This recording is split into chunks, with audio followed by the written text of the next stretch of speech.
तो guys CBSE questions analysis series में आप सभी का स्वागत है। तो आज हम चैप्टर 2 के सीबीएसई क्वेश्चंस देखेंगे। तो ये चैप्टर 2 सीरीज़ का पहला क्वेश्चंस है और चैप्टर 2 है आपका एसिड बेस एंड साल्ट। तो देखिए पहला क्वेश्चंस पूछा कैसे है ना, इसमें क्या पूछा गया है। तो क्वेश्चन नंबर 1 को देखिए। क्वेश्चन नंबर 1 आपका ये पूछा गया है कि the pH of a sample of tomato. आपका एक टोमेटो जूस है ना, टोमेटो जूस का एक सैंपल लिया गया है। जैसे कि आपका पास में टोमेटो जूस आप बना लिया, वहाँ से अब जो है एक छोटा सा ग्लास में आप ले लिया ना, तो वो आपका सैंपल हो गया। तो उसका जो पीएच नापा है, तो पीएच जो है उसका इतना आया है, 4.6 आया। तो पीएच क्या है? तो पीएच है आपका एक स्केल ना, जहाँ से आपका क्या को नापता है, एसिड को या फिर आपका बेस को, कि कोई भी सब्सटेंस जो है एसिड होगा या फिर बेस होगा, उसको हम लोग ये स्केल से नापता है। ये स्केल का नाम है क्या है? पीएच स्केल, जिसका अंदर में आपका नंबर होता है 0 से लेके 14 तक। वो नंबर को हम लोग यूज़ करते हैं ना एसिड या बेस पता करने के लिए। और पीएच का जो फुल फॉर्म है उसका है पावर ऑफ हाइड्रोजन ना। मतलब कहने का मतलब है कि इसमें हाइड्रोजन का जो कंसंट्रेशन है, उसी को देखकर हाइड्रोजन का जो मात्रा है ना, कोई भी सब्सटेंस का अंदर में कितना हाइड्रोजन का मात्रा है, उसको ही देखकर क्या करता है, वो सब्सटेंस को एसिड या फिर बेस हम लोग बोलता है उसको। तो इसमें उसको प्रैक्टिकली तो करना पॉसिबल नहीं है। प्रैक्टिकली ये जो है सेटअप होके बैठता है ये स्केल जो है ना। तो इसमें आपको ये बोला है कि वो जो टोमेटो जूस आप जो बनाया है, उसका जो पीएच जो मिला है ना, उसका जो मिला है हम लोग को 4.6। तो फिर आपको ये पूछ रहा है कि तो फिर how is this juice likely to be in taste. तो ये जूस का जो टेस्ट कैसा होगा, अगर इसका पीएच 4.6 होने से इसका टेस्ट कैसा होगा। टेस्ट तो बहुत सारा होता है ना, खट्टा मीठा आपका ऐसे करके बहुत सारा टेस्ट। तो कौन सा टेस्ट होगा आपको वो बताना है। और give reason to justify your answer, आपका आंसर को जस्टिफाई करने के लिए भी आपको रीज़न भी बताना है। तो इसमें ये चैप्टर में आपको सिर्फ 2 टेस्ट आपको मिलेगा। इसमें है, एक होता है सोर और एक होता है बिtter ना। सोर मतलब आपका खट्टा हो गया, और ये जो है आपका तीखा बोलते हैं, क्या बोलते हैं बिtter को हिंदी से? बिटर को हिंदी से बोलता है आपका, सॉरी, आपका बिटर टेस्ट को आपका बोलता है ये करवा ना, तो करवा टेस्ट। तो इसमें क्या हो गया, आपका एक सोर होगा एक करवा होगा। सोर वाला जो है क्या होता है, एसिड, और करवा वाला जो है ना आपका बेस होता है। तो यहाँ में बोला कि वो जो जूस है, वो जूस का पीएच को देखकर आपको बताना है कि उसका ऐसे टेस्ट कैसा होगा, सोर होगा या फिर बिटर होगा, इन दोनों में से ना। और आंसर को आपको जस्टिफाई भी करना है, रीज़न बताना है आपको उसका। तो इसका आंसर बहुत ही आसान है, हम ऑलरेडी लिख के रखा है, तो आप देख लीजिए। तो इसका आंसर आप देखिए ना। तो पीएच ऑफ 4.6, जो पीएच हम लोग को जो मिला था टोमेटो सैंपल का, उसका 4.6 मिला था ना। तो ये 4.6 ये दिखाता है ना कि टोमेटो जूस क्या है आपका, स्लाइटली क्या है, एसिडिक है। तो पीएच में क्या होता है कि ऐसा होता है, पीएच का जो वैल्यू है ना, आप देख लिए, हम एनसीईआरटी से दिखा देगा आपको। तो ये आपका पीएच स्केल है, ये जो जिसमें 0 है ना, और यहाँ में क्या है आपका 14 है। तो 7 से कम वाला जो है, जितना भी आपका 0 और 7 का बीच में जितना भी आपका नंबर आएगा, वो जो पीएच वैल्यू है ना, जो पीएच वैल्यू अगर 0 1 2 3 4 ऐसे कर कर आपका 6.5 6.9 तक आपका अगर जाने से, इतना मिलने से, वो जितना भी पीएच वैल्यू है ना, वो सब किसका वैल्यू है बोलने से, एसिड का जो पीएच वैल्यू है वो 7 से कम होता है, लेकिन 0 से ज़्यादा होता है ना, ऐसे।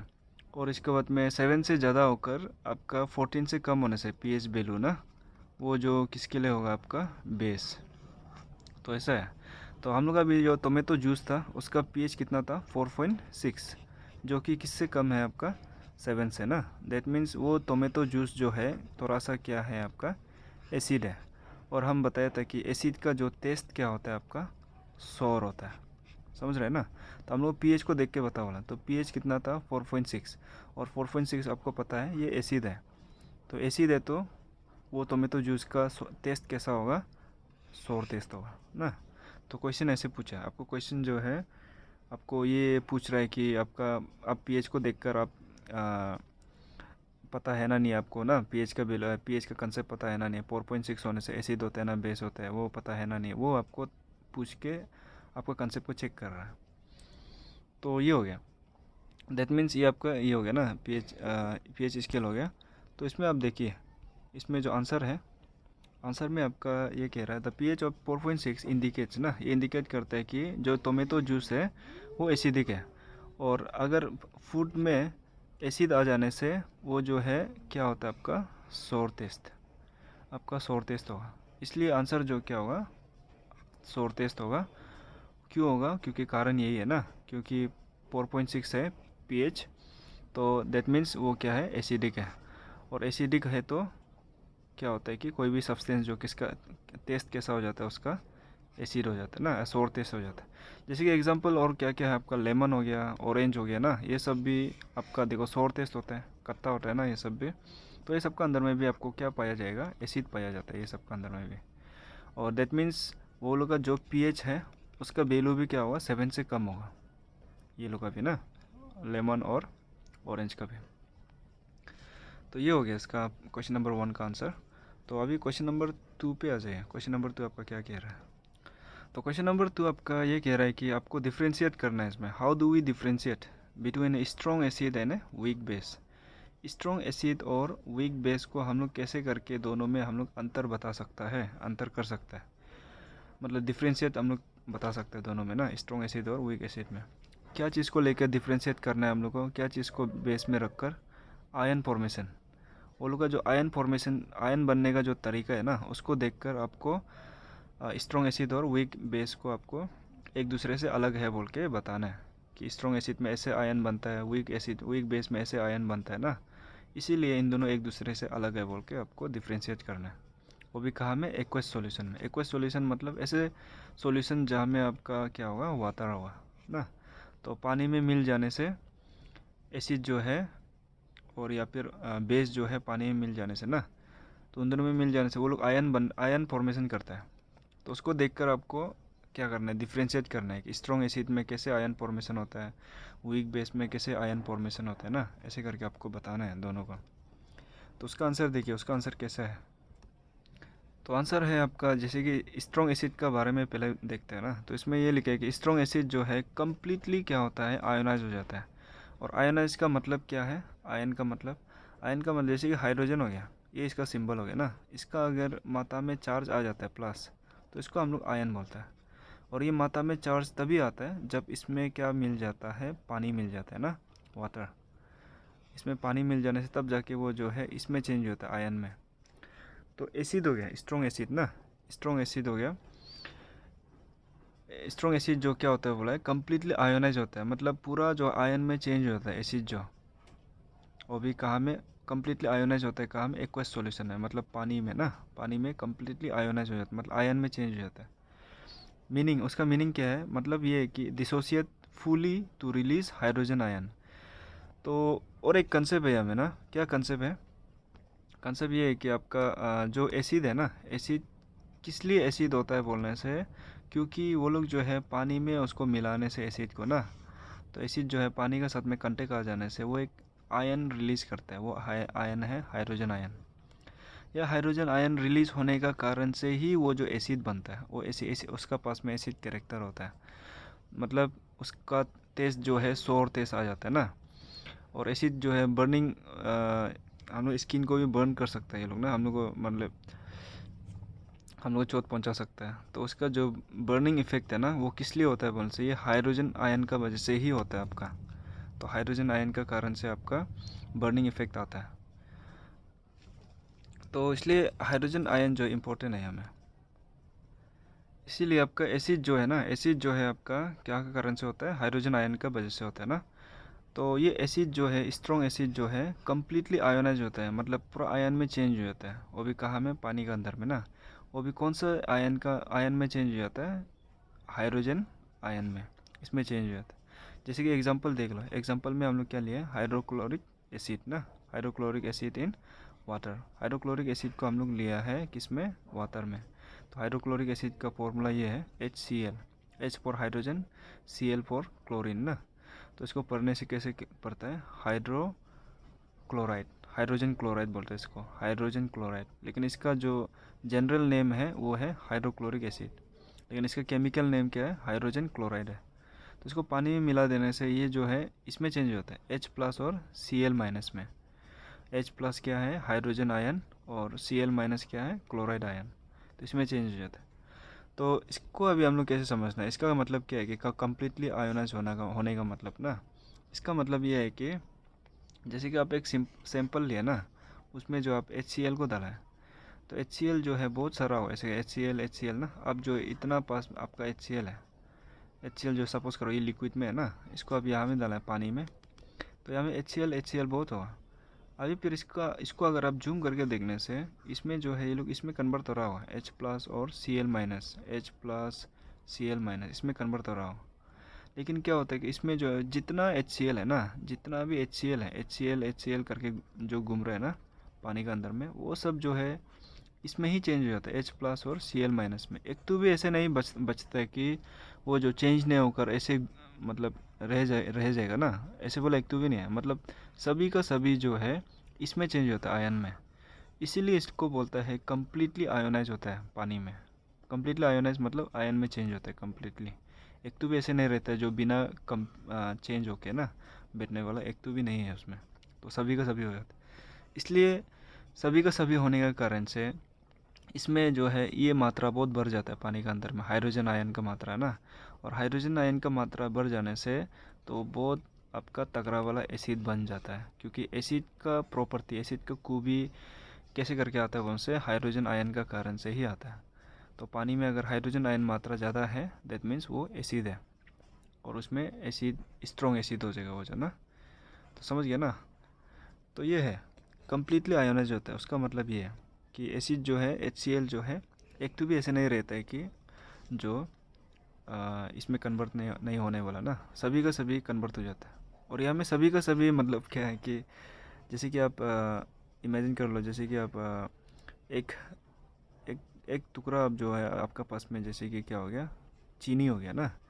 वो चीनी का अंदर में जो है ना, जैसे कि सपोज का वो चीनी का अंदर में फिर उसका फॉर्मूला होगा, तो वो चीनी का अंदर में फिर पार्टिकल बहुत सारा होगा, तो हर एक पार्टिकल का सेम फॉर्मूला।